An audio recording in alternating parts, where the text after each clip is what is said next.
Okay then. So let's get started with our session without any further ado. Let's continue from where we left off. Okay. So let me quickly open up my notepad file as well.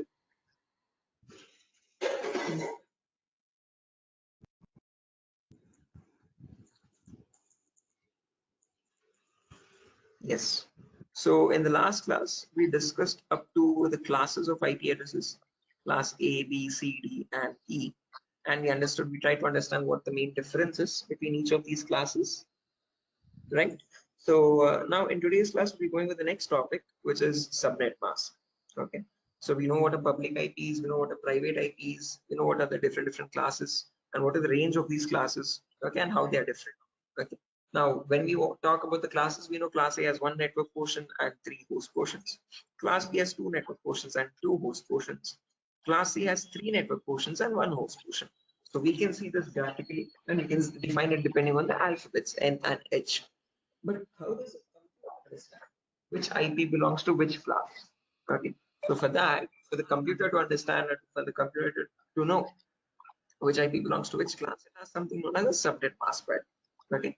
Subnet mask is wherever there's a network portion, the computer assigns the value 1, which means it is constant, it is not going to change, it's a higher value. Okay. Wherever there's a host, it assigns the value as 0 over there. Okay. Which means it doesn't matter if it changes or not. Is there someone asking a question? There's some background disturbance.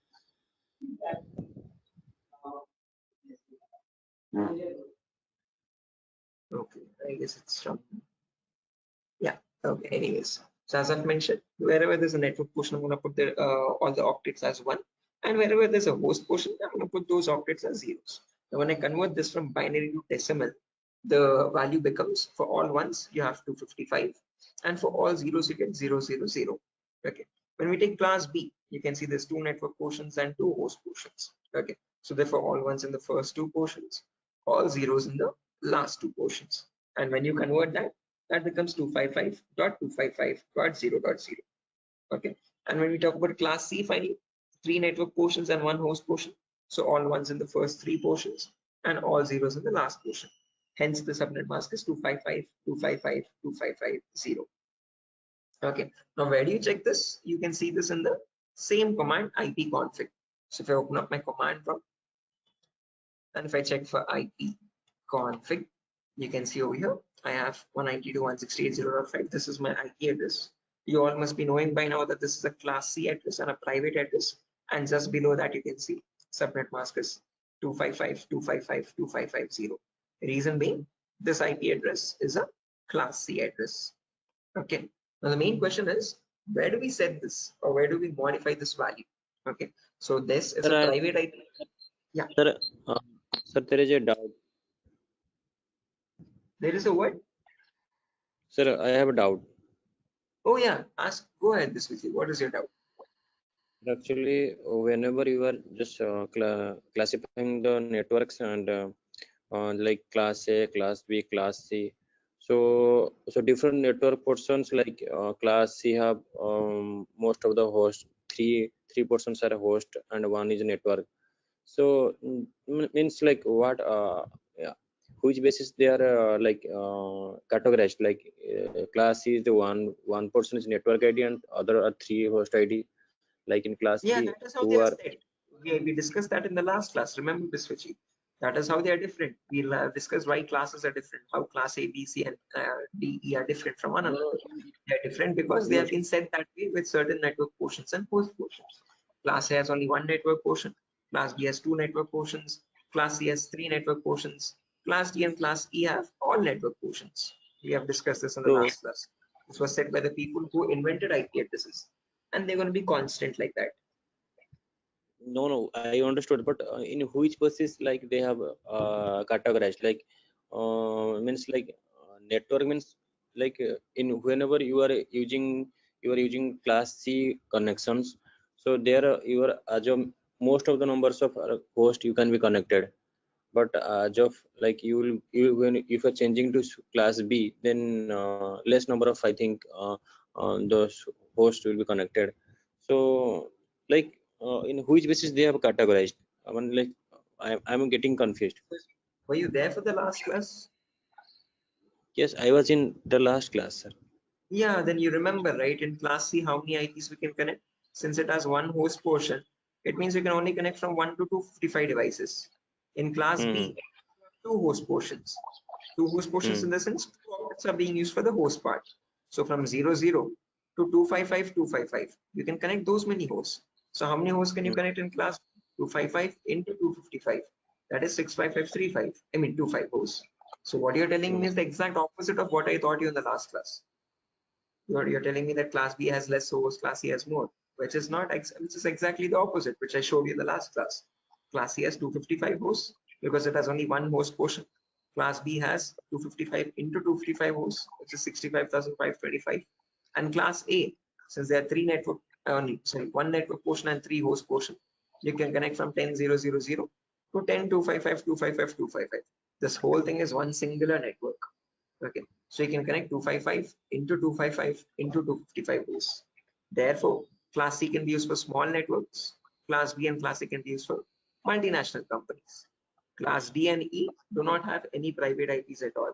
They're used for military research and development, government portals, broadcasting services, and so and so. This is what we thought, this is what we saw in the last class. Please do not forget those concepts. I have sent you the notepad file as well. Have you not gone through it? No, sir. I understood now, but I okay. I will ask you later. Okay, what is your confusion? Clarify. Yes, sir. I didn't get your. Confusion is then I like my doubt is that like they have categorized. I understood. You also made me understood that the class A has this is the class A, this is the class B, and this is the class C. So in class Uh-huh. A, you can connect more number of hosts, and Okay. class C you can less number of host. Class B Okay. middle. So Okay. that means what? From that point of view, what you understood that like network and host, how they are related. I didn't get your point. Does anyone else understand what the question is, guys? Because I don't seem to quite make it out. What do you mean the relation between network and host, Biswajit? Network is a collection of hosts. Host is an individual device. When I say Classic can connect 255 hosts, it means that you can connect 255 devices and they can communicate with one another in a singular network. When we talk about class B, you can connect Uh, 255 into 255, which means like you can connect 65,000 devices in a singular network. Okay, they can communicate with one another, they can share files, they can transfer and data, so and so. okay, Huh? but there is two network person. That is my point. If there is two network person, that means what? How they are arranging. Like in class C, many number of hosts are there. One network ID is there. So how they Oh, are yeah. arranging? Why don't you get this point? When you take three network portions, this is the whole network ID, 192.168.0. So all these are different hosts belonging to the same network. After that, this is the next network. This is the zeroth network, then this is the first network, then this is the second network, 2.0 to 2.255, then this 3.0 to 3.255. These are each and every single networks, one after the other. So from 190 to 168.0.0 till 190 to 168.255.0. How many networks do you have? 255 networks. And in each of those 255 networks, you can connect a total of 255 devices individually, right? Okay, sir. Okay. I don't know. Again, Biswajit, I think you're going somewhere very foundationally. I Something is off. I think Yeah. No, no, he's no. asked. I think just 1 minute. I think you are asking and when in what time we will use one network, three hosts, two network, two hosts. That's what he's asking. Maybe that's what I understand from his question. Three network, one host. In which situation we will use? I think that is your question, right? Somehow, yeah. Sorry. In what I. scenario? He's asking in what scenario we will Uh-huh. use class C, class D, class E. As I've mentioned That, over here, yeah, that's that what was I've his been telling. question. Class C is used for small networks. So in your home or on your home purposes, the Wi-Fi routers that you use at your homes or small offices, you use the Class C network. Class B and Sir, Class A, you need more than 255 devices in each single network. So in multinational sir, companies, or you use Class B and Class A. sir, is it possible that in a small area network, like when we are knowing that we have small devices, like a small number of hosts are there, Uh-huh. but can we make it arrange into class B also? Yeah, definitely. If you want, you can still use Class B and Class A also. There's no one who's going to stop you, because private IPs are in your control. You can use any IP you want in your local network, not an issue at all. It's just that you'll be wasting a lot of IPs. Okay, so if you have only 10 devices, why would you use a Class A address where you can connect 255 into 255 into 255 devices? Okay, so Class A, you can have for 10 devices, you can just go with Class C address where you can connect maximum of 255 devices. That's optimal enough for it, right? Okay. Okay, sir. Okay. In any network, again, in your home Wi-Fi network, in your own local home network, LAN network, you can use any class you want, class A, B, or C, any choice. Okay, that's your preference. Okay, but again, my basic thumb rule is that you go with a smaller class depending on your requirement. Okay, if you have like 10, 20, 30, 50, or 200 devices or so, always go with class C. If you have more than 250 devices, if you have like 300, 400, 500 devices, go with class B or class A, any one of them. As simple as Okay. that. Okay, sir. Anyone else who has a question like this, Mamun or Ravikiran or Shafiuddin, again, because please let me know, guys, because again, you're asking me a question where you are foundationally not getting the concept of IP address. Okay, so you have not understood what a network portion is or what the host portion is. If anyone else has such a confusion, I would like to repeat the whole concept again. Okay, because if you don't understand this now, it's going to get a bit complicated later on. So is there anyone who wants me to repeat these network portions, host portions, the basic classes and all again? Anyone? Please do not hesitate to let me know, guys. We can just take a quick refresh of that. We can go through it again. So does anyone want me to repeat that?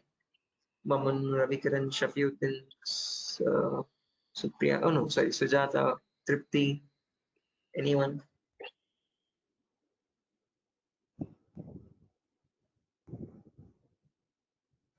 Okay, assuming no one has any questions regarding that. Right. So now coming back to our topic, guys, as I've mentioned. So we have seen what subnet mask is. Subnet mask is for us to understand, I mean, for the computer to understand which class an IP address belongs to. Okay. So wherever there's a network portion, you assign the value 1. Wherever there's a host portion, you assign the value 0. Okay. And depending on that, when you convert it from binary to decimal, you get the corresponding values as subnet masks. Okay. Now we have seen the same subnet mask in our command prompt, but where do we actually use it? Where do we assign it is the main question. Okay. So this is used when you want to assign your own private IP. So there are two techniques, guys, to assign your own private IP. One is an automatic method from a DHCP server. One is a manual method, okay, where you yourself, when you're the network admin, you can assign it to your device. Okay, so we'll first see the manual method, and then we'll go with the automatic method. Okay, so let's say how to change the IP address of our system manually. So first things first, you need to go to the control panel. So search for control panel. Yes. And in control panel, go to network and internet. In network and internet, go to network and sharing. In network and sharing, go to change adapter settings. Over here, you can see these are all the different adapters on your device. You have your Bluetooth adapter, you have your Ethernet adapter for LAN connections, you have your VMware adapters for virtual machines, and you have your Wi-Fi adapter for wireless connections. Right now, I'm connected through my Wi-Fi adapter. If I right click and go to properties, you can say I have IPv4 settings. Okay. Now there is another shortcut also, guys. If you want to come to this page, let me show the shortcut also. You can just run Windows R, which is run, and in this you can type the command ncpa.cpl, and when you hit enter, you get the same page. From this page now, you can right click on Wi-Fi, go to properties. In properties, you can go to IPv4. Since we want to change the IPv4 address for our system, click on properties again. Okay, and as you can see over here, we have two options. One is to get an IP address automatically, which means you're getting an IP from DHCP server. Now, we have not discussed what that is. We'll be discussing very shortly. Okay, we'll go with the second method now. Okay, so firstly, click on use the following IP. Right now, my machine is getting the IP 192.168.0.5. Let's say I want to change this to another IP, 192.168.0. Let's say 100. Okay, if I click on subnet mask, you can notice automatically it gave me the subnet mask as 255.255.255.0. Why? Because this is a class C address. What if I give a class B address? Can anyone tell me a class B address from the private IP range? Anyone? You have seen the ranges, guys. I hope you have memorized that. I have sent the notepad file in the last class. Sir, I did not get it. I want a private IP from class B. So 172.16.0. Exactly. 172.16. Oh, sorry, 16.0. Let's say. Okay. Now when I click on subnet mask, can you observe it has changed now? It says 255.255.0.0 now. Okay. Only 2 octets as 255 and the remaining 2 octets are 0.0. If I give a class A address, can anyone tell me a class A private IP? 10. So Sorry? 10 zeros. Oh, 10. 10, yeah, 10, 0, 0, 1, let's say. Okay. Now when I click on subnet mask again, you can see it's now 255.0.0.0. So all the remaining 3 octets are zeros. Only the first octet is 255. Okay. Now I'll just come back and I'll give my class C IP only. I'll give something like 192.168.0.100. I'll click on subnet mask. I get the default subnet mask. Default gateway. Default gateway is nothing but your router. Okay. A router is also known as a default gateway because it is acting as a gateway between your internet and your intranet. Right. So therefore, default gateway is always going to be the first IP in the network. And I'm going to give that IP itself over here. 192.168.0.1. Never use the 0th IP, guys. The first IP will always be the 1th IP. Okay. So again, 0.0 is known as network ID. You never use that IP for any device. Okay. Prefer DNS server. Now we have not discussed what DNS server is. Don't worry about this, guys. We'll discuss this in a later class. But for the time being, if you don't know what to enter over here, just go to the browser. And in the browser, search for Google DNS server IP. And you will see 2 IP addresses. One is 8.8.8.8 and the other one is 8.8.4.4. Okay, so you can give any IP of that. So yeah, I usually give 8.8.4.4. And when I click on OK, and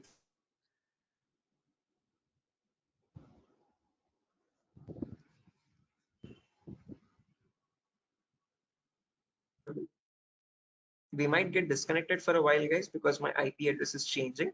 So can you hear me now? Am I audible? Yes, sir. Right. So if I check IP config now, you can notice my IP address has changed now. Earlier it was 192.168.0.5. Now it shows us 192.168.0.100. Okay. So this is how you can manually change your private IP for your device. Okay. So in your network, you can assign any IP from that range, 192.168.0.1. You might not be able to connect to the internet, guys, because your router is configured in such a way for a certain network. So if you want to give a different class IP, you have to go to the router settings and change the class over there.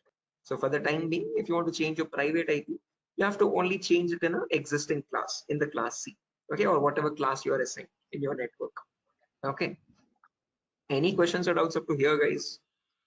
Shall I show this again? Okay, just a quick recap, just to show it to everyone. I'm going to go to my Windows R, ncpa.cpl, click on Wi-Fi properties, go to IPv4, again properties, and give any IP of your choice, 192.168.0.1. 0.50, let's say. Subnet mask, again, it will automatically set the subnet mask. Okay, so if I give 50 or something, and if I click on subnet mask, you can see it automatically set that. Default gateway is my router IP. Router IP gets the first IP always. DNS server 8.8.4.4. Or you can also give 8.8.8.8, anything. Okay, click on OK and click on close.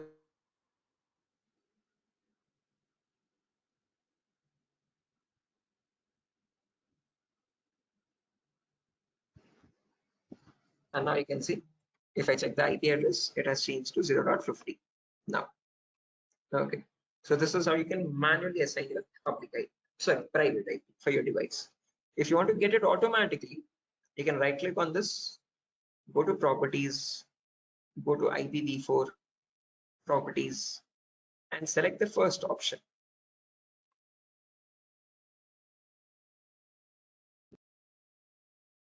And when I do that, you can notice over here, I got my original IP back, 0.5. Okay, so the main question now over here is, how are we getting this IP 192.168.0.5? Okay, who is providing this IP and how are we automatically getting it? So this is happening with the help of something known as a DHCP server. Okay, DHCP stands for Dynamic Host Configuration Protocol. Okay, so basically, in every network, you always have a DHCP server to automatically assign an IP. If it is not there, you have to manually assign an IP to each and every device.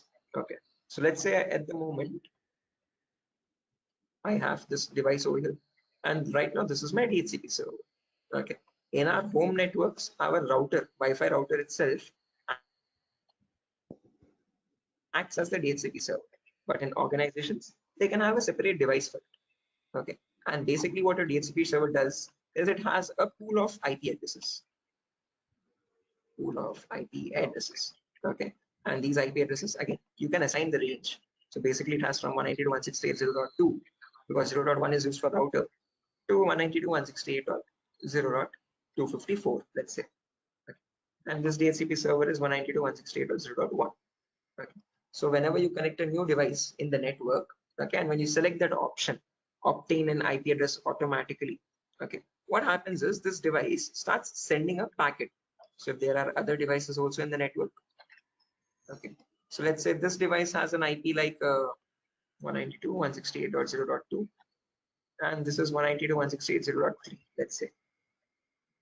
Okay, if any device gets assigned an IP, that IP gets removed from here. Okay, so this is not from 0.2 anymore. This will be from 0.4 onwards. So this will be from 192.168.0.4 to 192.168.0.254. Okay. Now, whenever I connect a new device like this in the network, this device starts sending a broadcast signal. So it sends it to this device, it sends it to this device, it sends it to this device also. Broadcast is nothing but from one device to all devices. Okay. And this signal is known as the discover signal. Okay. So it is asking every device, are you the DHCP server? Are you the DHCP server? Are you the DHCP server? So when the other devices receive it, and when they are not the actual DHCP server, they will just drop that packet. Okay, so they say, no, we are not DHCP server.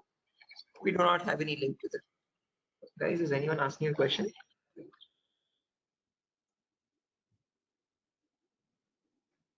Hello, guys, does anyone have a question?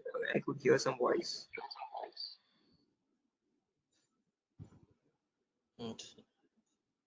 Hello. Yeah. Sir, what you are trying to make us understand from this concept? What is DHCP? How we are getting an IP address automatically? Okay. Okay. So we have seen how to assign an IP address manually, right? How we can assign our own IP address. But there's another option also, obtain an IP address automatically. So when you're selecting that, how are we getting this IP is what I'm trying to show. Okay. Hello. Yes. Right.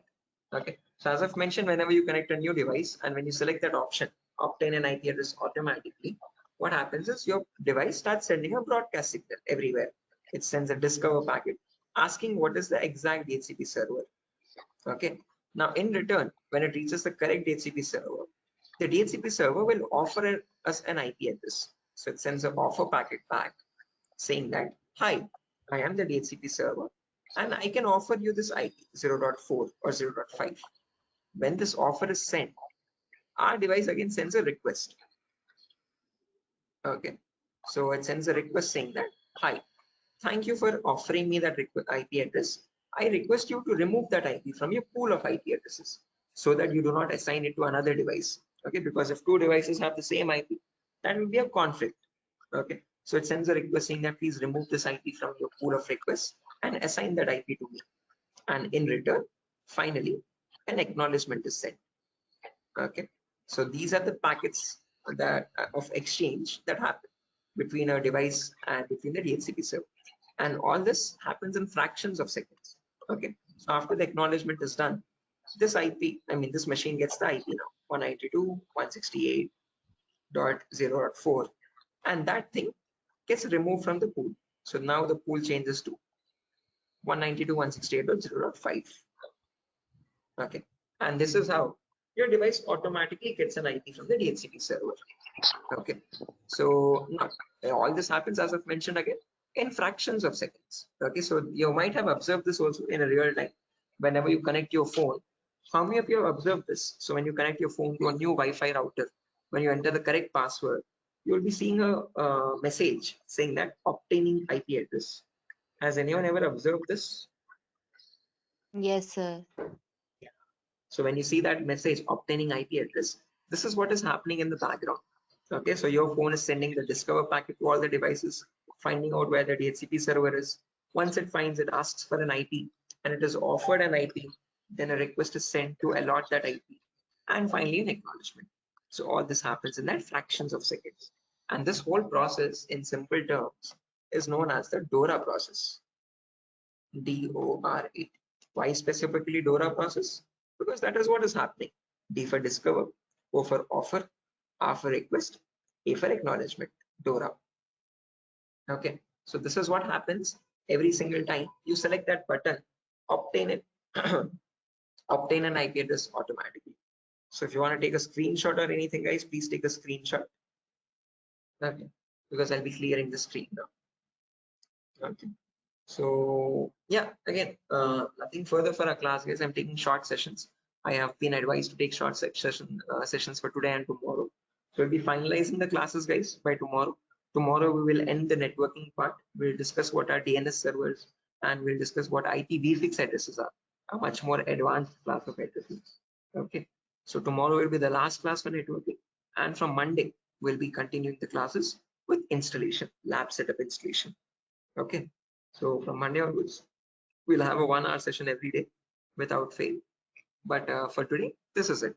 So any questions or doubts, guys? Can I clear the drawings, guys? Has everyone taken a screenshot for the time being? Yes, sir. Right. This is quite important, guys. A very basic but important concept. You might get asked about this in interviews and all. Like, what is DORA process? How does it happen? What are the different packets of exchange that happen between the client and the server? Okay. So if I show you right now, as I've mentioned, my router, my Wi-Fi router itself starts acting as a DHCP server. So if I show you, if I log into my router is getting the IP 192.168.0.1. So let me log in into this. As you can see, this is my Wi-Fi router TP-Link. And if I go to wireless settings,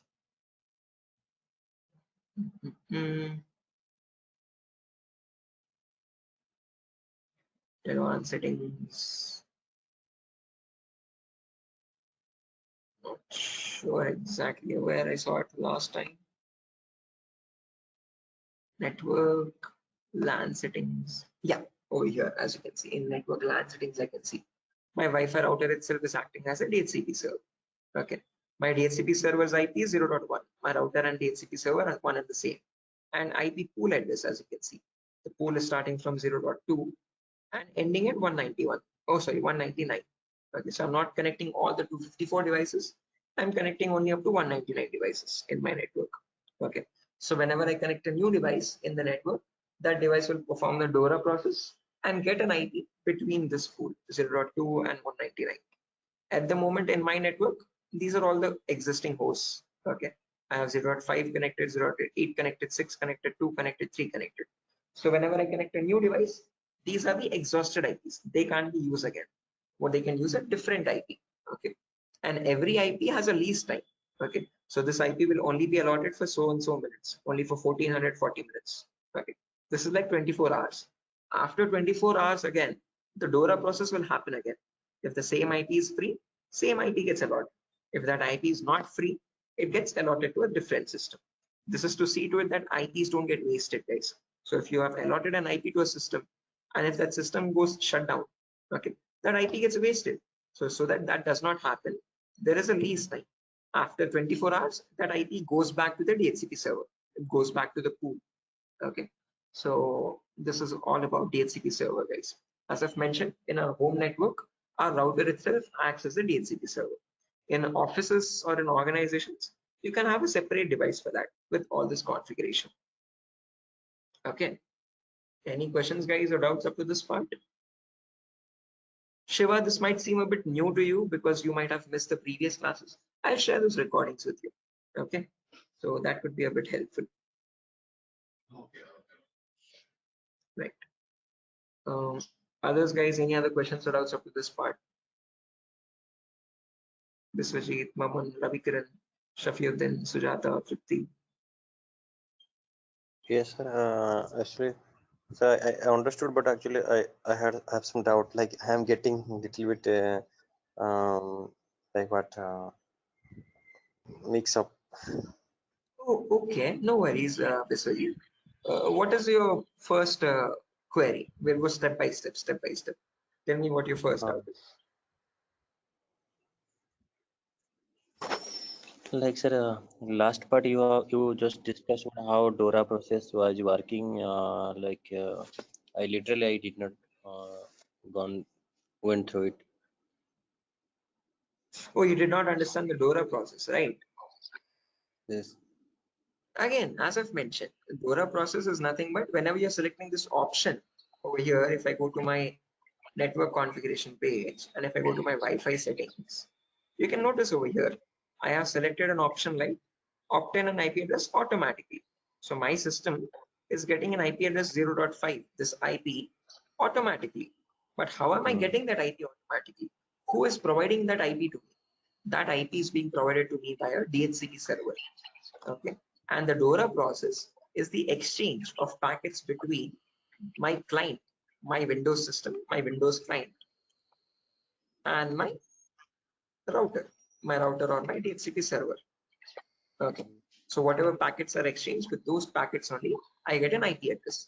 So first, from my Windows client to my server, I send a discover packet saying that I want to find where the DHCP server is. Once that packet reaches DHCP server, it offers me an IP. OS for offer. Once I get offered an IP, my Windows system will again request for that IP, saying that please give that IP to me, assign that IP to me, do not give it to anyone else. Fix that IP for my device. Once that request is sent, finally a confirmation is sent. Okay, confirmation is nothing but acknowledgement. Okay, so the router DHCP server is saying, okay, yeah, I have assigned this IP to you. Yeah, IP to rakh le. That is like confirmation. Okay, and that whole thing is known as the DORA process. D for discover, O for offer, R for request, A for acknowledgement. Okay. Okay, Okay. is that clear, Mr. This is all how your DORA process works. Yeah, exactly. Again, all this happens in the background. You don't see this usually. Okay, so this all happens in a fraction of a second. You can rarely notice it. So yeah. Okay, sir. Previously, like you have also discussed 2 3 times, but like whenever you are distinguishing like your class C network to class B networks and class A networks, I'm little whenever I'm trying to make it understand I'm understanding these things, but still I'm getting confused in between that. So could you please elaborate about this concept again? Classes. Okay, sure. Let me do that. Let me clear this Uh, lines first.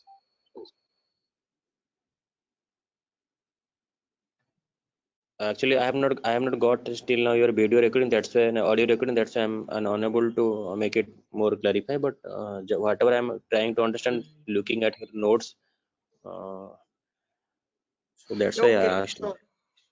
No worries. Let me give a very quick explanation again. So if you remember, Biswajit, I've told you there are 5 classes. There's class A Yeah, with 1 network portion, class B with 2 yeah, network portions, class C with 3 yeah. network portions. Ignore class Yes, C and yes, class E. They are not important at the moment for us. yes, yes. Class C will Yes. take first exam. There are 3 network portions. Network portion is nothing but like an ID for it. Okay. So this is just an ID telling that this is 192.168.0 network. Okay. In this 0 network, the first IP is 0.0. Next IP is 0.1. Next IP is 0.2. Next IP is Okay, 0.3. Like that, you have okay, 255 IPs. Okay. okay, In the network of 192.168.0. So okay, in one singular network, this is the network ID.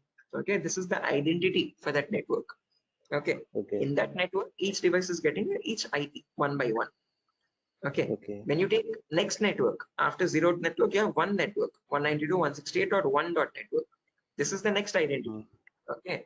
So this is the next network. This is next net. You can use any ID, any network of your choice. Whatever ID you use, you can connect maximum 255 devices only. Okay. When you take class okay, B now, for example, that ID starts from 170 to 16.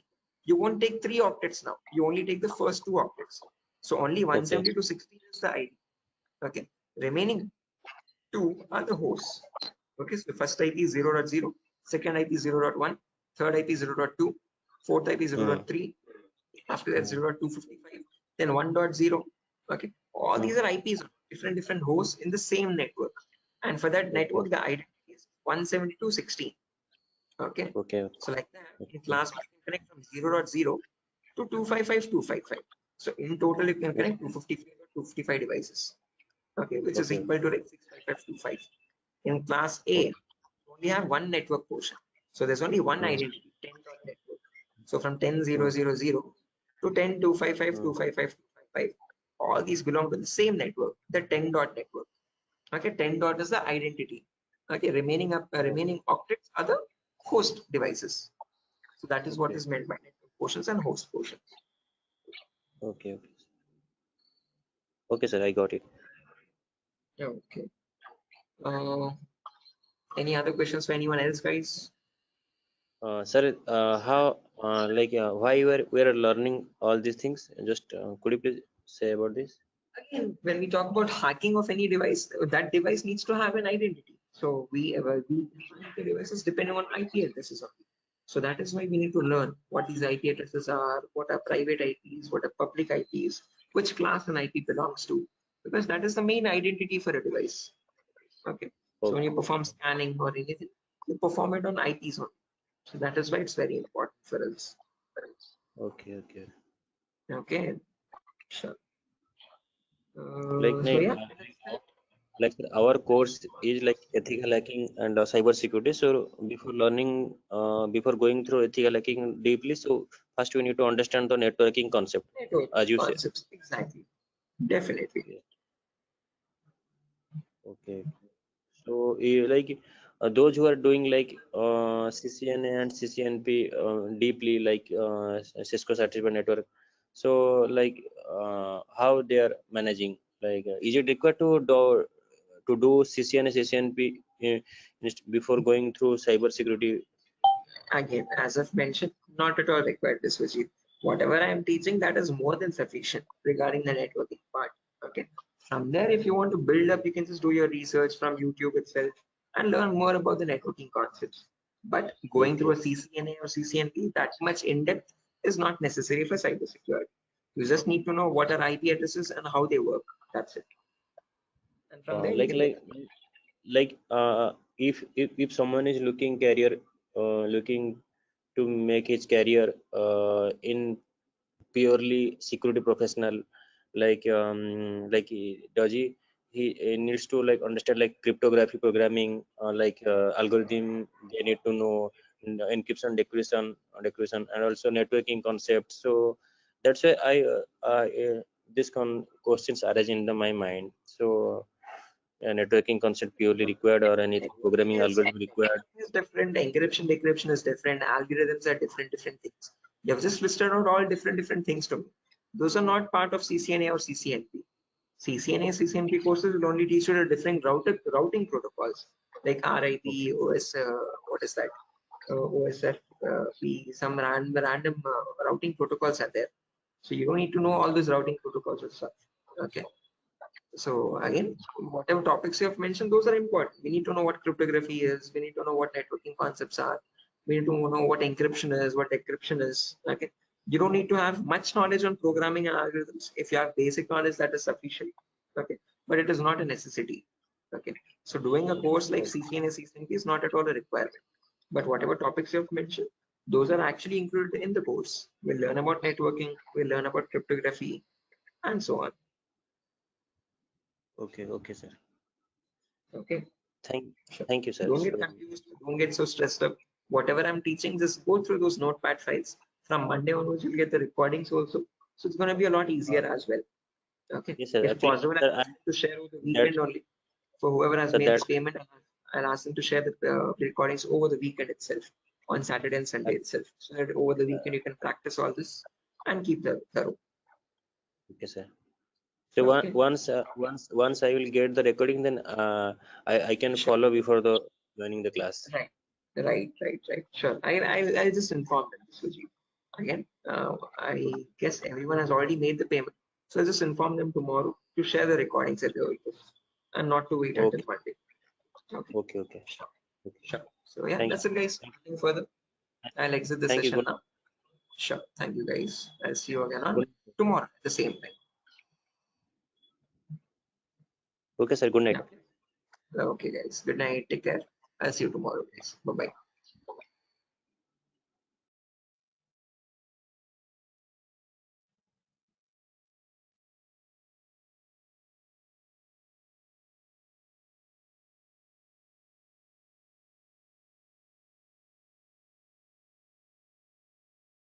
Okay. Hello, guys. Can you hear me now? Biswajit Singh, Rakesh, Ravikiran, Maman, Shiva, Sujata. I hope I'm audible now, guys. Yeah, Biswajit. Can you hear me now? Yes, we can. Right, perfect. So let's just wait for 2 more minutes, guys, for the other people to join as well. And then we'll be starting the session. Until then, if you have any queries or if you have any questions before we start the session, you could please let me know.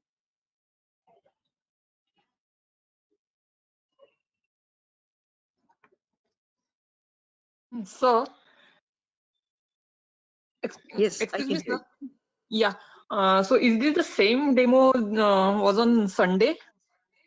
Yes, the same demo itself, guys. Oh, okay. I have attended on Sunday, so I thought it would be some different or what.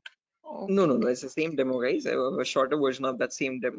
Again, we'll be starting the live classes, or for the course is going to start from Monday onwards. So just in case we're planning on joining the course, you can join from Monday. The first class will be on networking concepts. Okay, thank you, sir. Tomorrow as well, we'll have one last demo. So Thursday and Friday, today and tomorrow will be the last demo sessions, just in case if students have missed out the previous demos, they can join. That's one last chance for them. And then from Monday, we'll be starting the course itself. Yeah, okay.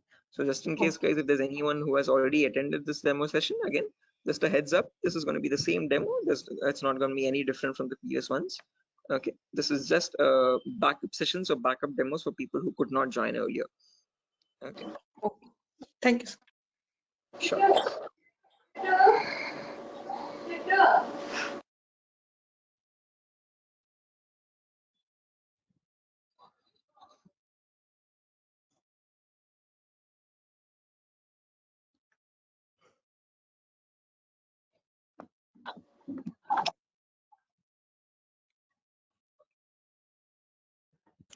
Sir, it means I can directly join on Monday because yesterday I was also present.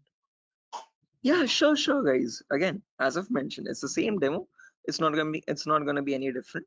So this is only for people who are completely new to it, who have not attended the previous demo sessions. So if you have already attended the demo session, guys, you can join back on Monday itself directly. Okay, and the timing will be same at 8 p.m. Same time, 8 o'clock in the night. Okay, thank you. Sure. Okay, guys, so let's get started without any further ado. Before I get started, a quick formal introduction on my end. My name is Mohammed Shoaib. I'm a cybersecurity trainer certified from EC Council. EC Council is the leading organization for cybersecurity domain certifications. Okay, and one of the courses that it provides for people who are completely new to this domain is Certified Ethical Hacking version 11. This is the latest version of the course that is running at the moment, and this is a course designed in such a way for people who are completely new to this domain. So if you have no knowledge about what cybersecurity is or what hacking or ethical hacking is, this is the course to get started with. Okay. So before I proceed further, this is a common question that I usually ask all the students just to understand their perspective on this topic. So again, guys, let's keep the session a bit interactive and fun. So my first question to you is to understand what your perspective is on hacking. So again, not asking for exact definitive answers, guys, but just to understand your view on it. Okay, so whatever comes to your mind, please do let me know in your terms. What do you think hacking is? Anyone? There's Biswajit, there's Maman, Rakesh, who else? Shafiuddin, Shiva. Hello. Yeah, Biswajit, I can hear you. Sir, actually, according to me, hacking means to hack the information of organization or any Okay, systems. right. Yeah, hacking information or getting access to the information of organization systems. That's a good answer, Biswajit. Anyone else, guys, who wants to add anything to that? That's a perfectly right answer. There's nothing wrong in it at all. Perfectly all right. Any other additions to that, guys? Anyone who wants to append anything to that answer?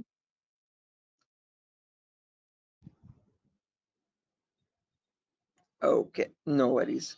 Shiva, you were about to say something? Your mic was unmuted for a while.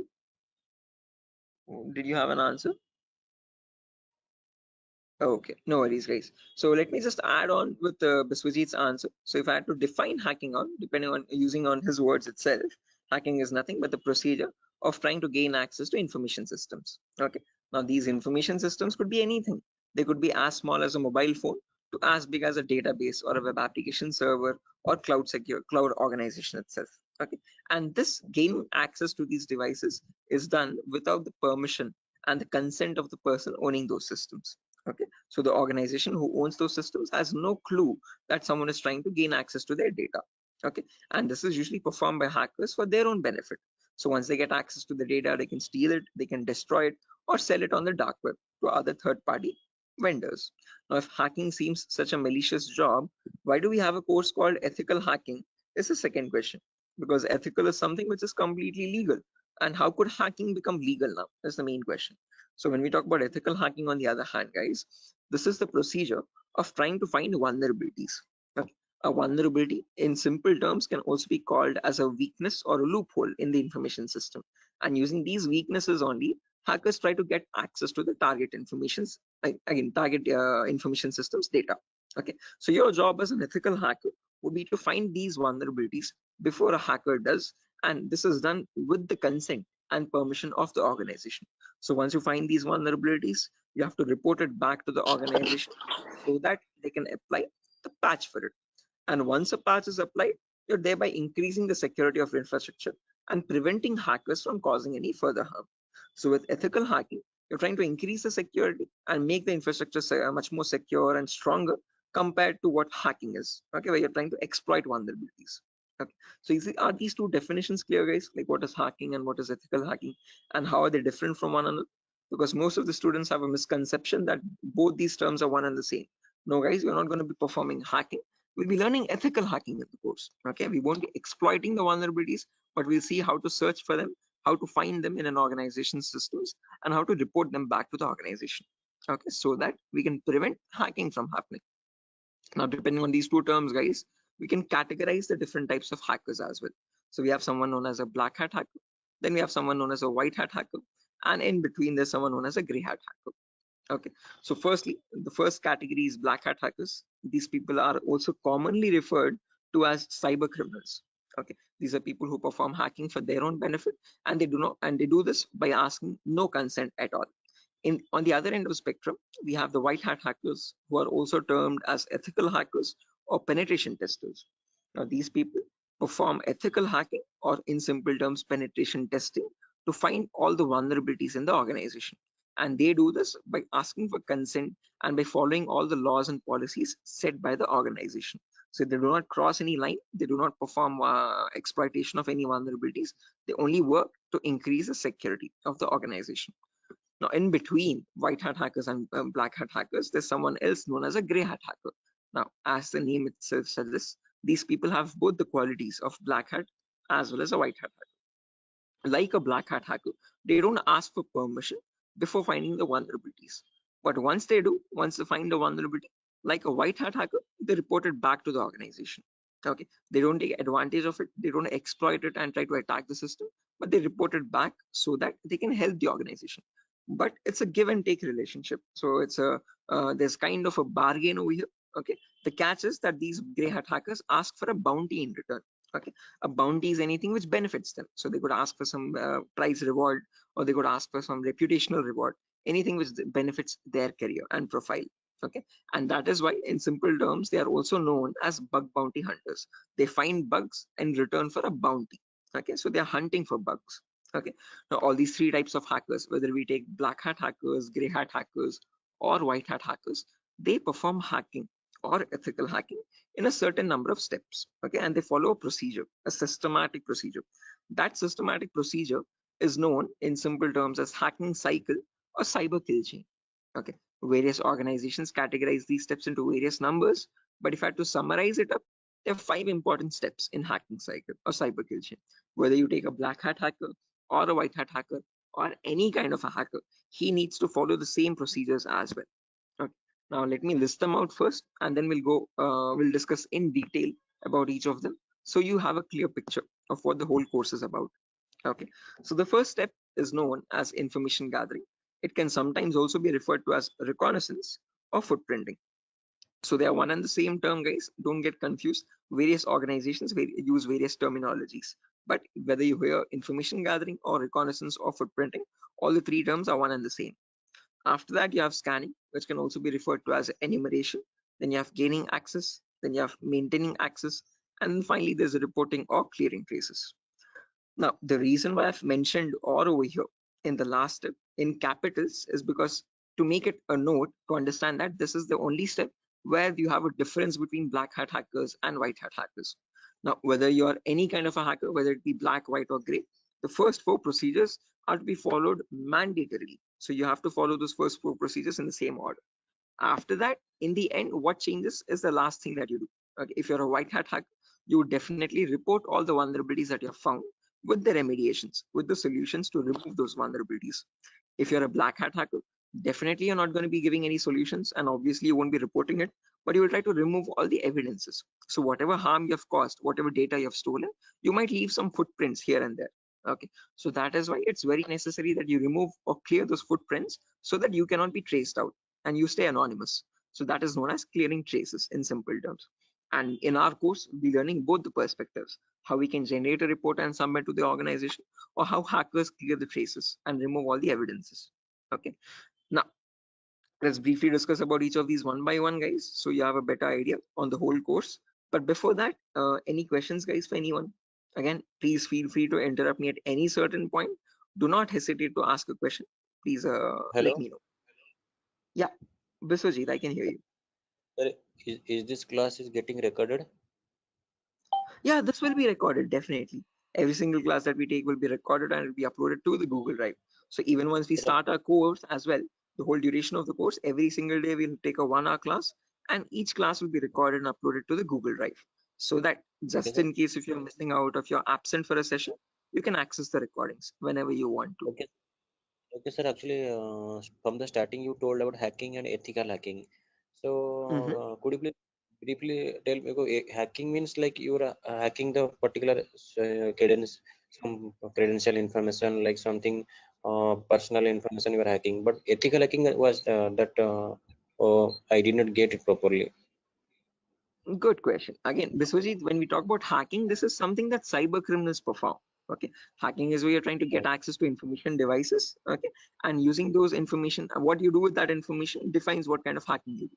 Okay, so in ethical hacking, we are trying to understand how hackers are hacking that information. So what are the procedures are they following, and how are they actually finding that vulnerability, and how are they checking for those vulnerabilities on the systems? Okay, so we as ethical hackers try to find those same vulnerabilities that hackers use, and we try to rectify those vulnerabilities. We try to apply the patches for them. Okay, so Okay, just like how hackers do it, we are going to do it that in an means ethical manner. Yeah, okay, that means, sir, if a hacker is trying to hack the some particular information, and the ethical hackers are there to prevent that through their coding or whatever the algorithms. I think exactly. Again, in simpler terms, it's not about algorithms and stuff, but it's about the source code actually. Okay, so whatever it is known as a vulnerability. A vulnerability is a weakness or a misconfiguration of the system. So ethical hackers do the job of finding those vulnerabilities before a hacker can cause any harm. Okay, and once the vulnerability is found, they disclose it to the organization, and organization will remove that vulnerability so that your systems are secure. okay. Sir, then although you told about the black hat hackers, Mhm, red hat, and gray. So what are the mhm. what are the job responsible of the three hackers? Again, yeah, I'll be coming to that as well, Biswajit. So when we talk about ethical hackers, we have a certain few job roles that we can apply for. I'll be discussing that at the end of the class. Okay. Until this part, any questions at all? Okay, hacking cycle. And you information gathering, scanning, in information. You will tell detail about this chapter, I think. Right now, yeah, that's the main thing to do right now. I'll be doing that now. Okay. Sir, you continue. Sure. Right. Anyone else, guys, who has any other confusion or any issues with the clarity? Mamun, Shafiuddin, Shiva. Right. Okay. Now let's briefly discuss about each of these terms, guys, one by one, so that you have a better picture of what we are going to be discussing in the course as well. Okay. So the first step is information gathering. Okay. As the name itself says, information gathering is nothing but trying to gather as much data as possible about the target organization. So if we take our client, for example, Wipro.com, for the time being, we need to gather information about Wipro servers. Okay. Now the main question is, what kind of information are we talking about over here? And this is the information as follows. Okay, so we try to gather information such as the IP addresses or the range of IPs used by the Wipro servers, then the who is records to understand who is hosting Wipro's website, and since when it has been hosted, when was it last updated, when will it expire, then the DNS records to understand what data is stored in the DNS servers, then employee details such as the contact numbers, email addresses, usernames and publicly leaked passwords, and domain names of the Wipro.com, subdomains of Wipro.com, and operating systems. So what OSs are they using in their organization? So if I give you a very basic example, I can just go to my browser, and in the browser, I can search for a website called DNS Dumpster. This is a common website that I usually show in the demo sessions. So if I search for DNS Dumpster, I get the first link. Now this is an example of information gathering. So you're trying to gather information about Wipro.com from other third-party sources. So right now in this step, we are gaining an information passively. What I mean by passively is that we are not contacting Wipro.com directly, but we're trying to gather information about Wipro.com from other third-party sources, such as DNS Dumpster. Now when I click on search, I can notice this gives me all the information about Wipro's DNS servers. Okay, so at the moment Wipro has 4 DNS servers with these host names and these exact public IPs. So these IP addresses are very important for a hacker or for an ethical hacker to proceed further in the further steps of hacking. Okay, after this information is given out, we can see the mail servers, we can see the DNS servers, we can see all the host records, which are nothing but the main servers of Wipro.com, the main domain name and the other subdomains, and their exact public IPs. Scroll down much further, and you can see the whole complete network topology. So this is how Wipro's servers are connected to one another. Okay, so these are all the servers of Wipro. Okay, the main domain and all the subdomains, and the mail servers also, mail or DNS servers. Okay, so this gives us complete information of all the endpoints that you have to test for complete security of Wipro. Okay, now this information is given out by Wipro itself. It needs to be given out. It is mandated so that people can access their services. Okay, what that is not the vulnerability, guys. Giving out the information is not the vulnerability, but not checking if each of these endpoints are secure or not is the vulnerability. So a pen tester or an ethical hacker needs to check for each and every endpoint and see to that that on each of these servers there are no unnecessary ports running or unnecessary services running which are having vulnerabilities. Okay, so now next comes the scanning phase. So after you gather information like this about a target organization, then we go with the scanning phase. Okay, scanning is where we get some extra information by directly contacting the servers. Okay, so to gather more information by making active connections with the direct target. So in this phase we'll be using three types of scanning. There's network scanning, port scanning, and vulnerability scanning. In network scanning, we try to figure out on the target network, on the target organization, what all devices are being used. So if we take Wipro for example, in Wipro's company or in Wipro's office, what all devices are being used? What servers are they using? What firewalls are they using? What IDS, intrusion detection systems or intrusion prevention systems are they using? And what all services are they using? DNS, DHCP, and so on and so. Okay. Once we know that, then we perform port scanning to figure out all the services as well and their version details. So if they're using DNS service, what version of DNS are they using? If they're using mail services, what mail services are they using and what versions are they? Okay. Finally, perform vulnerability scanning to find the weaknesses on those servers. So if there's any application with an inbuilt weakness, or if there are any misconfigurations like weak password or default unnecessary ports open, all that comes under vulnerabilities. So we scan for vulnerabilities by using some automated tools. Okay. So if I go to the browser now, I can show you one of the very important tools, which is Tenable Nessus. So this is the same tool that is used in organizations, guys. As you can see over here, quite an expensive tool as well. If you click on buy, you can see it's around $4,000 or so for 1 year subscription. And we shall be using the same tool in our lab setup, in our classes. So let me show you how the tool looks like. Admin password. Yes. So again, default password, default credentials, policies, scan templates. So this is how your Nessus tool looks like, guys. So this is capable of performing your network scan or port scan or vulnerability scan and gives you the list of vulnerabilities. So once you perform a scan, it shows you in your network whatever devices are there, what vulnerabilities are there on those devices. So it categorizes the weaknesses on the system in 5 levels: information, low, medium, high, and critical. So if a company has any critical vulnerabilities, it means hackers can easily get access to their servers. Okay, so we'll understand how to perform vulnerability scanning, how to know if a system has any vulnerabilities, and if hackers can hack their organization so easily. Okay, if they can hack, how do we provide the solutions is also what we learn. Okay, after scanning is done, then we go with the next phase, which is gaining access. Now this is a huge concept, guys, covers a lot of variety of topics, and these are the topics as follows. Before I proceed further, any questions or doubts up to this part, guys, in information gathering or scanning?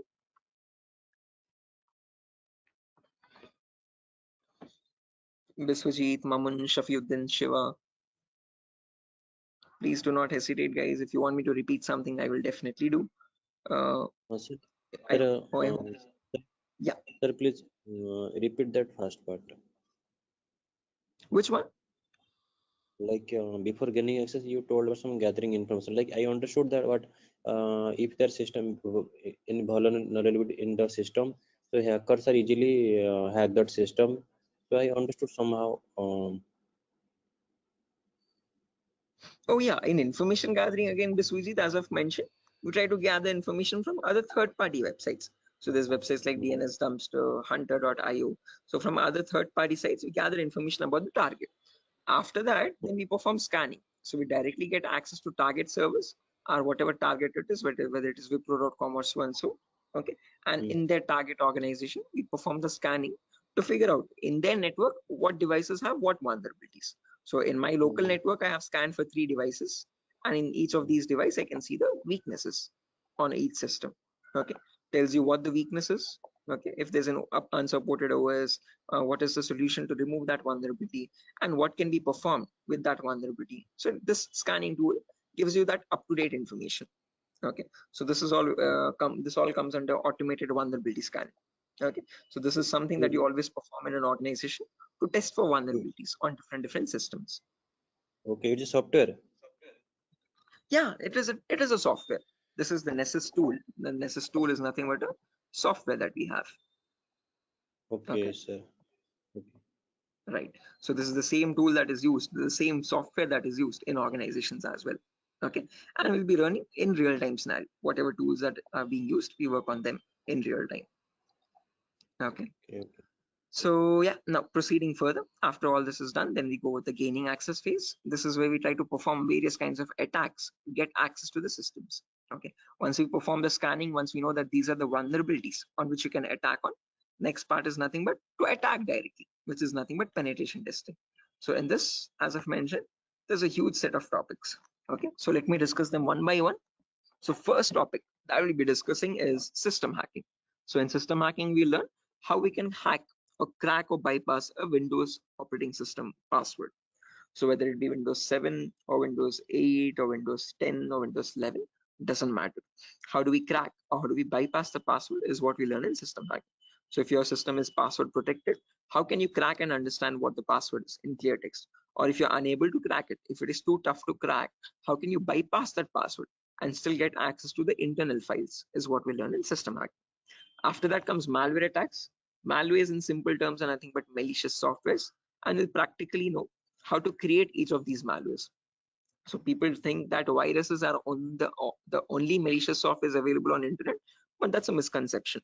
We have multiple malicious softwares. We have viruses, we have worms, trojans, backdoors, spyware, rootkit, whatnot. There's tons and tons of malwares, and there's thousands and thousands of malwares added every single day. So we'll practically learn how to create each of these malwares and how to prevent our system from getting attacked by these malwares, or how to detect for malwares on our system. Then comes network penetration testing. Okay, in network pen testing, we learn all the common network vulnerabilities. Okay, so in an organization, in a local network, there are multiple services. There's DNS service, telnet service, SMTP service, DHCP service. These are all the services or protocols used in a common organization. So we learn how to test for weaknesses on each of these servers. And after that, we'll also learn how to perform network attacks like sniffing attack, man in the middle attack, DOS attacks, or hacking Wi-Fi routers and cracking Wi-Fi router passwords. All this comes under network pen testing. Then comes social engineering, where we learn how to crack passwords from websites. Okay, so how do hackers make fake login pages, Facebook page, Instagram page, or a Flipkart login page, bank login pages? How do hackers get your passwords from these pages? Okay, how can they create fake login pages and send them to the victims and perform phishing attacks? All this comes under social engineering. Then finally comes web application pen testing, where we learn all the common website weaknesses. Okay. Is this useful for SOC analyst role? Yeah, Shafiuddin. We'll be discussing a very basic tool called Splunk as well. That is very important for your SOC analysis role. Okay. SOC is nothing but Security Operations Center, guys, just in case if anyone is confused. Okay. In SOC job roles, we usually see how to monitor and detect threats. Okay. Threats are nothing but attacks. Okay. So for that, we'll be discussing a very basic tool, a very important tool actually, but the very common tool used in SOC, which is Splunk. So this course is helpful for that as well. Shafiuddin. Okay, now after that, coming back to our topic, guys, as I've mentioned, we'll be discussing web application vulnerabilities, where we learn all the common website weaknesses. Now again, this might sound a bit technical, guys, okay, but these are a few common weaknesses that exist, such as SQL injection, cross-site scripting, broken authentication, file upload vulnerability, and so on. So these are the weaknesses that hackers use to get access to the web server, okay, or the databases in the backend. Okay, after that, we have hacking mobile phones, where we learn how to hack or crack an Android application phone. Okay, so how do we use Trojan attacks and get access to the Android phone remotely?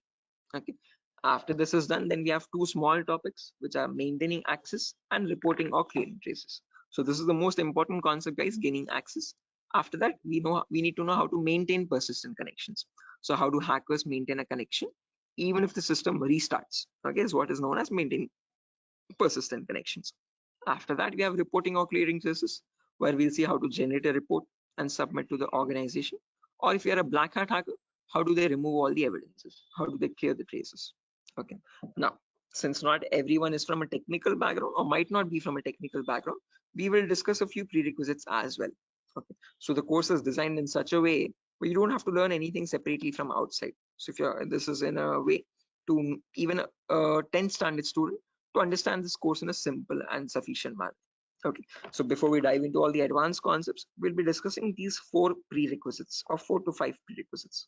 So first we'll learn basically what ethical hacking is, or what, how is it different from hacking. Then we learn virtualization. Okay. The reason why we need to learn about virtualization is because we'll be using a tool called VMware. So as you can see on my desktop, this is my Windows 11 operating system, and on this I have my VMware application. Okay, this VMware allows me to run multiple operating systems on one single machine. Okay, so as you can see, I can run my Kali OS, I can run my Windows 7 OS, Ubuntu OS, and so on. So, okay, the reason why we need virtualization is because we need to run something known as Kali Linux. This is a Linux operating system, guys. Okay, and this is very important for us because this comes pre-installed with all the penetration testing tools. Okay, for hacking tools or ethical hacking tools. As you can see over here, there's information gathering tools, there's web application testing tools, there's password attacking tools, Wi-Fi attacking tools, and so on. So these are the tools that specifically come only with Linux OS. Okay, they're not available in your Windows operating system. So that is why we need to know how to install this operating system and how to use this out. Okay, again, one good thing is this is completely free and open source. Anyone can download this operating system from the official website kali.org. Kali.org. Okay, so how to download this and how to install this is what we learn in the virtualization class. After that is done, then we will go with basic Linux and Windows commands. So as I've mentioned, Kali is a Linux OS. So we need to understand how to use a Linux operating system. What are the basic commands in Linux and how is it different from Windows operating system? After that, we learn basic Windows server configuration, how to configure a DNS server, how to configure a web server in Linux, in Windows OS. Okay, and after all that is done, then we go with the important concepts. Okay, information gathering, scanning, enumeration, then gaining access, maintaining access, all that comes after that. Okay, so until these concepts are done, then you'll be ready for all the advanced concepts. So this is designed in such a way where you don't have to learn anything separately from anywhere else. Okay, so after that, again, there's a few bonus concepts as well, guys, such as cryptography, reverse engineering, IoT, cloud security, Splunk. So these are not included in other institutes. Okay, these are a few concepts that we have specifically designed in such a way so that you can proceed further and learn advanced courses as well if you're interested. Okay, so yeah, that's that, guys. Again, one last thing, the whole course is for a duration of 1 month, where you'll have classes from Monday to Friday every day for 1 hour. Okay, and every class will be recorded and it will be uploaded to Google Drive. So just in case if you're missing out any classes, you can access the recordings as well. Okay, so yeah, that's that, guys. Any questions on your end? Yeah, Biswajit, you were asking me one question, asking about the job roles, I guess. So once you're done with the course, you can start applying for job roles like SOC analyst, vulnerability assessment tester, or penetration tester, or again, security engineer, and so on. So, okay. So these are the job roles you can apply for once you're done with the course. Actually, I have taken this course and I was just learning this course just to get a job in that ethical hacking, like information security, and in any IT company. So actually, sir, as I came to know that, sir, is there any like coding algorithm required to just like to do such kind of activity in Good ethical question. hacking? Great question. This is a very common question that is frequently asked by students, that do we need any coding knowledge required for this course? Definitely not. So, sir, in CEH we will be discussing again. We will be primarily focusing on Linux operating systems. So we need to know how to use a Linux OS properly. Okay, so that is the only requirement which we will be learning throughout the course. Okay. Other than that, you do not require any coding level language knowledge at all. Okay, so coding or development knowledge is not at all necessary. Wherever it is, we will be discussing that basic necessity of it. Okay, so there are certain topics where we have a topic called malwares. So in this we learn how to create malwares. Okay, so in that one topic will require basic coding language knowledge, but again, that itself I will myself be teaching it. Okay, so you don't need to learn anything separately from anywhere else. And other than that, this one topic malware, we won't be using coding language at all anywhere. Mhm. So, so Ajay, Actually, I am doing job in Linux support, like technical support. That's great. This is going to be a lot easier for you then. Mm. So actually, that's why I want to change my career, change my like next job into information security on the doing ethical hacking courses.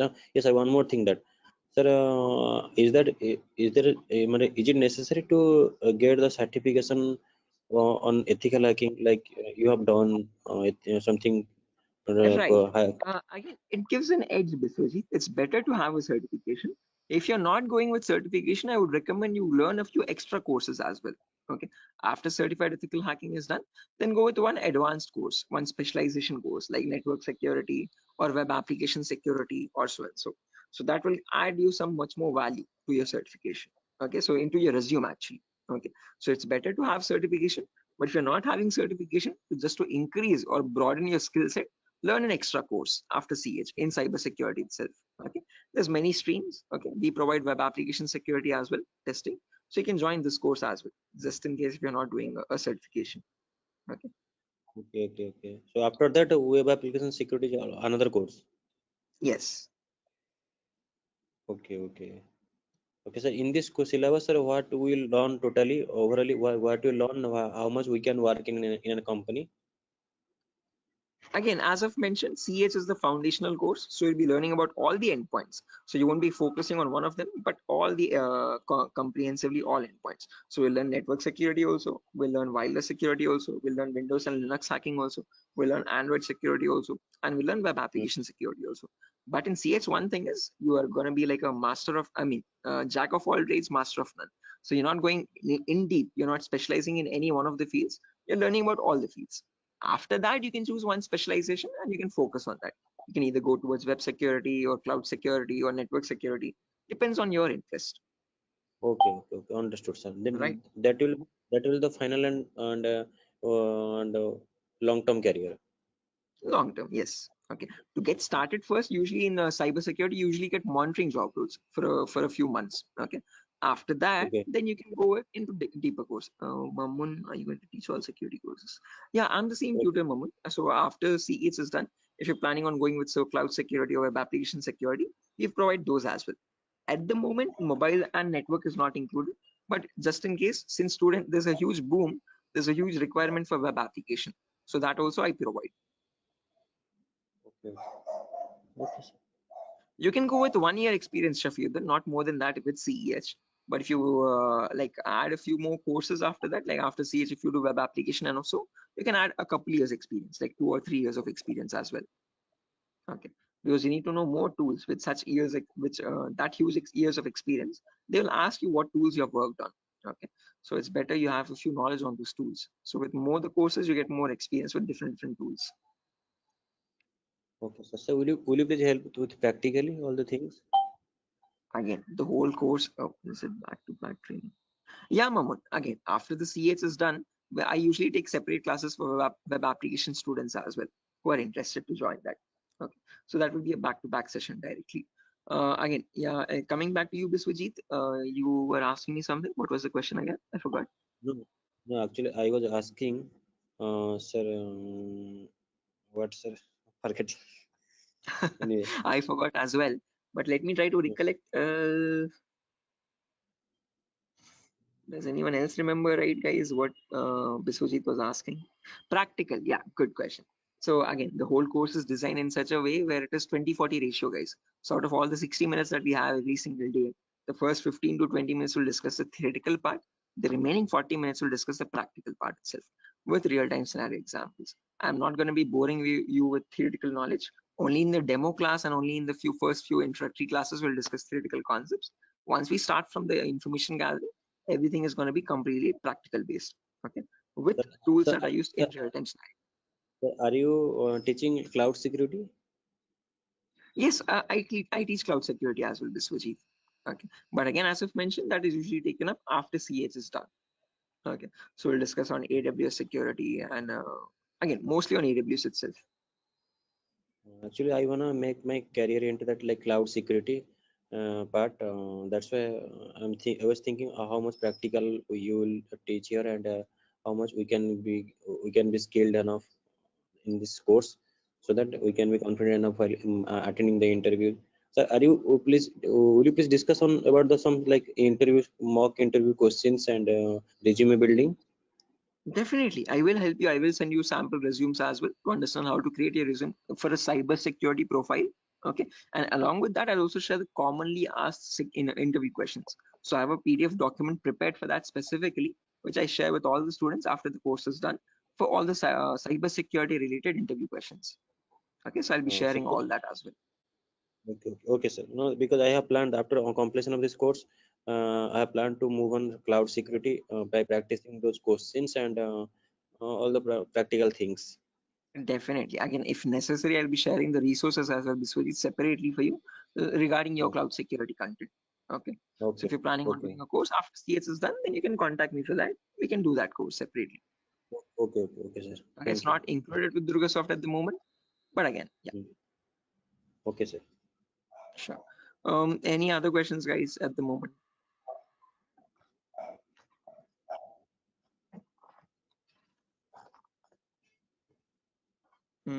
Okay. Assuming there's no questions, guys, I'll be ending the session over here. And yeah, that was great interacting with you guys all, Biswajit, especially with you because you have asked a lot of questions. So I hope everything is clear and you have no more unresolved queries. Okay, And now yeah, I understood. I will follow that and, like recording also. If I got any doubts and demo sessions, I will go. I will ask you in the next class. definitely, sure, definitely. Again, guys, if necessary, here's my contact number as well, 76800696768. If you have any technical queries, you can contact me over here. If you have any queries, what other technology we should know? Again, Maman, as I've mentioned, it's better to have Linux knowledge, Linux commands knowledge, and how to use a Linux operating system, and basic networking knowledge. What are IP addresses, what are IPv4, what are IPv6 addresses? If you do not know these also, as I've mentioned, all these are included in the course itself. So these are the prerequisites which are required. But again, I have included them in the course just in case if you're not familiar with them. Okay. So there's no prerequisite for joining the course. All you need is a good laptop to run the practicals. Okay. Minimum requirement would be at least an i3 processor, oldest to oldest i3 processor, and minimum to minimum 6 GB or 4 GB RAM. If you have 8 GB, that is recommendable. Okay. Recommended.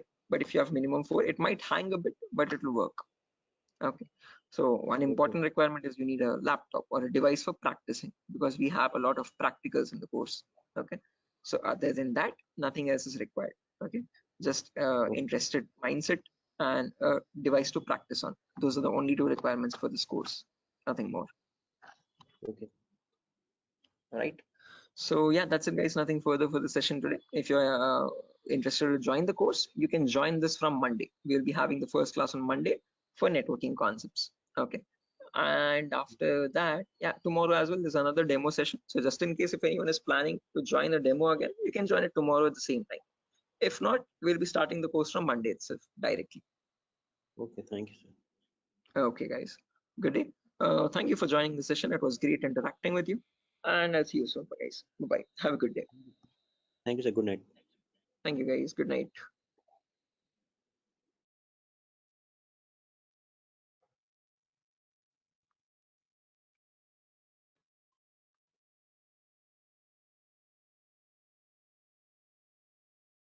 Guys, can you see the screen now? Yeah, I can see you now. Yes, sir. The Yes, it's visible. Sujata, Somat, Yes, sir. It's visible. right? Perfect. Thanks. Okay, how many people are there? Vikiran, Rakesh, Biswajit, Prashant, Shiva, Somat. Okay, perfect.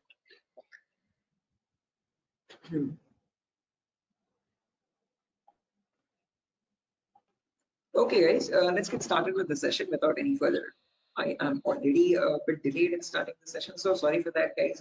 I was stuck in a work. There was an issue with a security vulnerability actually with one of the organizations, so I was stuck with that. But anyways, let's get started with our class today. With our first session today will be on basic networking concepts. Before I get started, any issue with my audio or video? Anyone? Is everything fine? Can I proceed with Yes, the sir. class? No, actually, we are getting some like noise. A kind Oh, of there's some issue. background. Yeah, Yes, the we can call it not as a kind of issue. not clear sound. 1 second. Thank you. 1 second. I'll just change my microphone. Just give me a second for that. Yes, yes.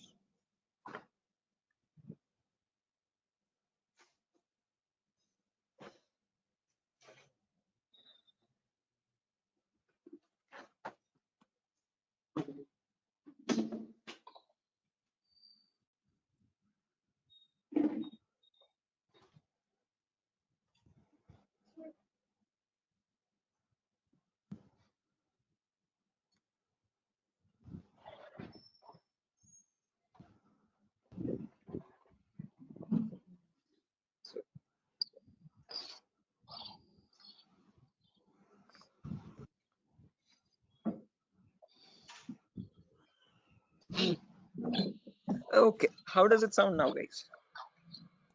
It is audible now. Yes, now it is It's clear. audible. Background disturbance, no kind of issues. Yes, yes. Perfect, perfect, perfect. Okay, guys, so let's get started without any further ado. So as I've mentioned, in today's class, we'll be going with basic networking concepts. We'll discuss what IPv4 addresses are. Okay, so before diving into IPv4 addresses, let's try to understand what a network is and what a host is. Now, these are very two simple words that you keep coming across every single day. Okay, a host is nothing but an information device. Okay, any information device which is capable of communicating with other devices is known as a host. Okay, it could be a mobile phone, it could be a router, it could be a laptop, a personal computer, or any other device, an information device, okay, which is capable of communicating with other devices. Now, when you have such devices connected to each other, okay, which can communicate with one another, that forms a network. Okay, so a network is a collection of hosts which can communicate with each other and transmit data. Now, just like how we humans communicate with one another, we have our respective names. Okay, I can address you by your name. You can call me by mine. Okay, and we can communicate with one another. We have our unique identities. Okay.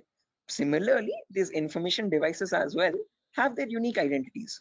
Okay. So when they communicate from one device, when it wants to send packet to another device, it has a unique address for each device. Okay. And on that address, they communicate with one another. And that address is known as the IP address, guys. IP stands for Internet Protocol. This was built by the US military late in the 1950s or 1960s. Okay, and there was IP version 1, IP version 2, IP version 3. All these were unsuccessful attempts. They were you could say experimental. What successfully worked out was the IP version 4, and we are still using that in today's world also. IP version 4 in simple terms is Internet Protocol version 4. Okay, and that is what we'll be discussing about in today's class. Okay, anyone here who already knows about IPv4 addresses and who's familiar with these networking concepts? No, sir. Anyone? I'm not familiar, but I know the any some like whenever I was doing programming, networking programming in college days. So since the networking, I know how to join the socket networking programming. I know some networking IP address, and also I've studied through MCA curriculum. So Right. Okay, perfect. No worries, guys. Just in case, even if you don't have any idea, we'll be going from the very basics, okay, from the binary itself, okay, to understand what these IP addresses are.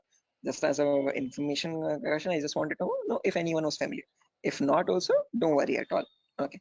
So I hope you know why we need IP addresses, guys. IP addresses are nothing but acting as an identity for each device. Just like how we have our names, you can address me by mine, I can call you by yours. Similarly, devices communicate with one another depending on IP address. Okay. Now, how does this IP address look like? Okay. Our names have alphabets in them: SHOAIB, SIVA, Shiva, and so and so. But IP addresses are completely numeric based. Okay. Specifically IPv4. Okay. IPv4 are completely numerical or decimal addresses. Okay. It's a 32-bit address, first property.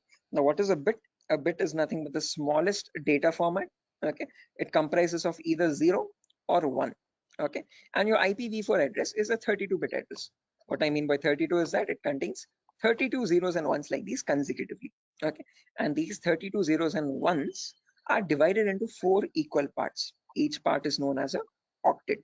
Okay, octa in the sense 8 bits. Okay, So you have 4 parts, it's 8 bits each, okay, and each of this is known as a octet. In simple terms, it can also be called as a byte, okay, and each octet or each byte is separated by a dot symbol. This is how computers know IP addresses to be like, okay. This language is known as the binary language of zeros and ones, and your computers or information devices all communicate on binary language only. But for us humans, it's quite tough to understand binary. Okay, so we can calculate it now. If you're quite familiar, if you have some experience, you can calculate binary in your mind itself. But looking at it and understanding it's quite tough. Okay, so in today's class, we'll understand how we can convert any binary number to a human readable format, to a decimal number. Okay, decimal numbers are from 0 to 9. Okay, these are human readable, what we use regularly from day-to-day life. Okay, what computers communicate on is binary data. Okay, so today we'll understand how to convert binary data to decimal data and how we can range the IP addresses. Okay, before that, a quick introduction on data formats. As I've mentioned, 1 bit is nothing but a value of 0 or 1. When you combine 8 such bits, that becomes a byte. Okay, in simple terms, it can also be called as an octet. When you combine 1024 bytes, that becomes a kilobyte. Your textpad files, your contact applications and all these are in kilobytes of data.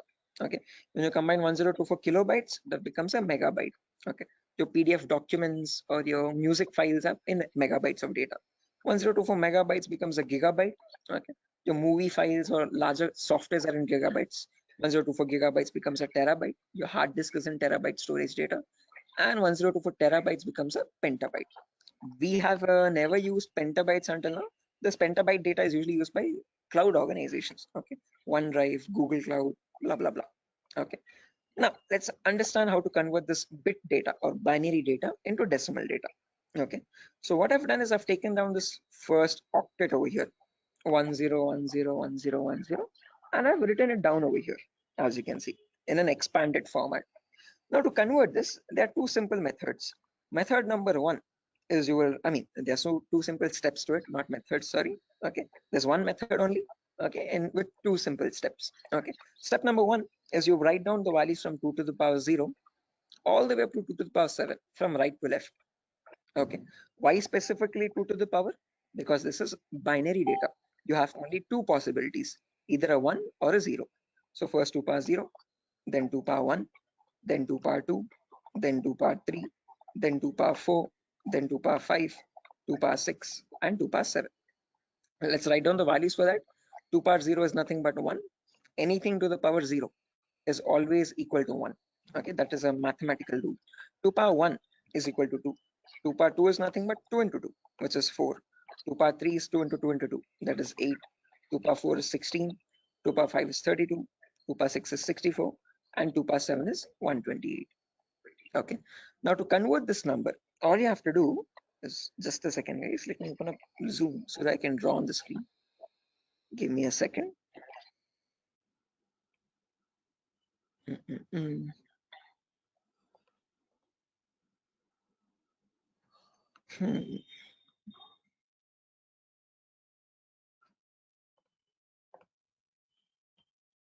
Right, perfect.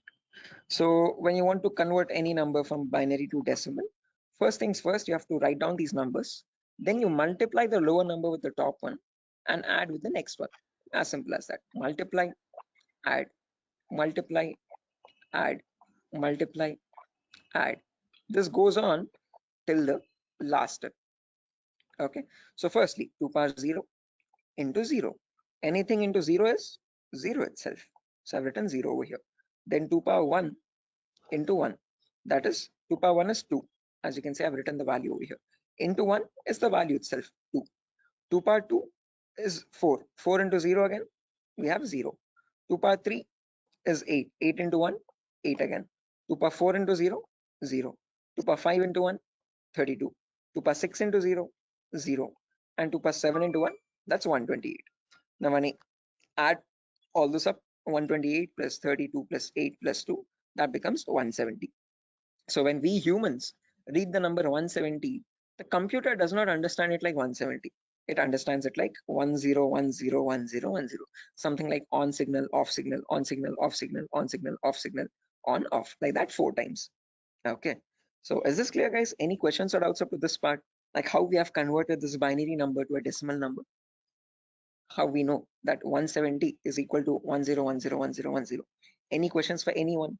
Again, guys, if you have any questions or doubts, please feel free to raise your hand or let me know. You can interrupt me at any certain point. Okay, no issues at all. If you want me to repeat a concept also, please do let me know. I will repeat it as many times as you want. Okay, so guys, any questions up to this part? How we have converted this binary number to a decimal number? Shiva, Sujata, Bharati, Tripti, Vidyadhar. Who else is there? Hello. Biswajit, Chaudhary, Prasad. Hello. Yeah, Biswajit. Sir, sir, you spoke about binary to decimal conversion. Sorry, decimal to binary conversion. Am I right? No, binary to decimal. I've converted Binary. this number 10101010 to So decimal number 170. all the numbers was converted into binary as a sorry, decimal. All the binary number is converted into decimal 170. Right. This specific number 10101010. Okay. Okay. How did we do that? Okay. We wrote down these numbers 2 power 0 all the way up to 2 power 7. Multiply the lower number with the top one and add with the next one. Multiply and add, multiply and add, multiply and add. And that's how I got the final result as 170. So this 170 in binary is equal to 10101010. Right. Is this clear, Biswajit? Yes, I am clear. I know and I clear. Perfect. If everyone has understood this, guys, I have another number over here, as you can see, 01011010. Can everyone convert this value and give me the answer for that? Take your time. You have the table over here as well. Okay. And as I've mentioned, you need to multiply the lower number with the top one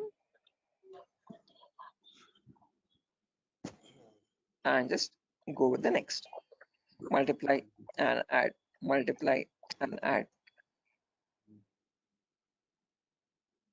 Okay. Take your time, guys, and let me know.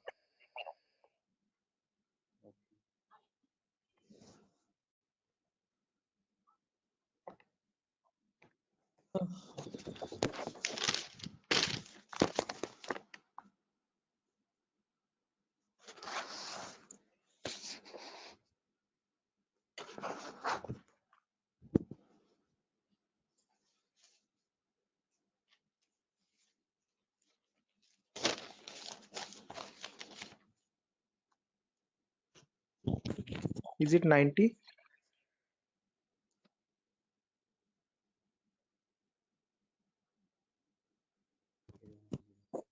Yes, it will be 90. Correct answer, guys. 90 is the correct answer. Anyone else? Sir, are you going to provide us this text file also, or like we have to take notes in means handwritten notes? Definitely. I'm gonna give this file at the end of the class. I'll take down all your email addresses, and on your email I'll send this document directly. You don't need to take any separate notes, guys. I'm gonna send this document file. Just in case, as the class goes on, if you want to take down any running notes to note down any important points also, you can. Okay. But all these documents, all these notepad files will be given to you directly. Okay. So yeah, guys, I've received a correct answer from a lot of people over here. Again, as I've mentioned, just multiply the lower number with the top one and go on till the last. So this will be 2 power 0 into 0 plus 2 power 1 into 1 plus 2 power 2 into 0 plus 2 power 3 into 1, like that till the end, 2 power 7 into 0. Okay. To anywhere you have 0 over there, 2 power 0 into 0, just put that 0. 2 power 1 into 1, that's 2. 2 power 2 into 0, that's 0. 2 power 3 into 1, that's 8. 2 power 4 into 1, that's 16. 2 power 5 into 0, that's 0 again. 2 power 6 into 1, 64. And 2 power 7 into 0, 0. When you add all that up, 64 plus 16 plus 8 plus 2, you get the number 90. Anyone over here who has not got the number 90, guys, please do not feel shy. Again, if you're getting all the right answers, you're doing much great than me. In my first day, I could not solve this at all. Okay, I was a very dumb guy. So please, no shame in that. Okay, it's completely fine. Okay, because you need to get this concept very right in order to proceed with the further concepts. If you're failing at this one, it's gonna get a bit complex further down the lane. Okay, So any questions on this part? Please do not hesitate to let me know. Okay, assuming everyone has got this right. With the other, yeah, exactly. The reason I'm showing you all this is to understand the range of IP addresses now. That's a great question. I was about to ask you. Again, I tell you myself, like in a real-time scenario, you would never have a necessity to convert a binary number to decimal or vice versa. But the reason why I'm showing you this is so that we can understand the whole range. So if you remember, I've told you, IPv4 addresses are 32-bit address.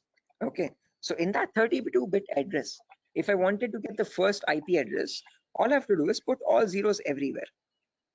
Okay, now when you put all zeros everywhere, when you convert that, you get the final IP address as 0.0.0.0. Okay, but if you want to get the last IP now, you have to put all ones everywhere. Okay, in all the octets I've put all ones. So when I convert that, now there will be 2 power 0 into 1 plus 2 power 1 into 1 plus 2 power 2 into 1 all the way up to 2 power 7 into 1. So that would be 1 plus 2 plus 4 plus 8 plus 16 plus 32 plus 64 plus 128. So that is how you get the number 255. Okay, so the last IP in the IPv4 range will be 255.255.255.255. You will never have a number above 255. The reason being, now you know, because when you convert from binary to decimal, the maximum number you can get is 255 only. So you can never have an IP address like 300.250 or 700.150, something like that. Okay, that's an invalid IP. Okay, whatever IP addresses you have, those numbers will always range between 0 and 255. Okay, is this clear, guys? Everyone, why only specifically 255? Yes, yes. Any questions up to this part? Perfect. No, this is Now this is the maximum the maximum. yeah, guys, was Hello? someone asking a question? No. I just asked you. This is the maximum IP address to be connected and maximum host to be connected. Yeah, that's the last IP address you could get in the IPv4 range, Biswajit. No, this is the like from 0 to 255 hosts should be connected, I think. Not necessarily. When we talk about IP addresses now from 0000 to 255, 255, 255, 255, we have around 4.3 billion IP addresses in total. Okay,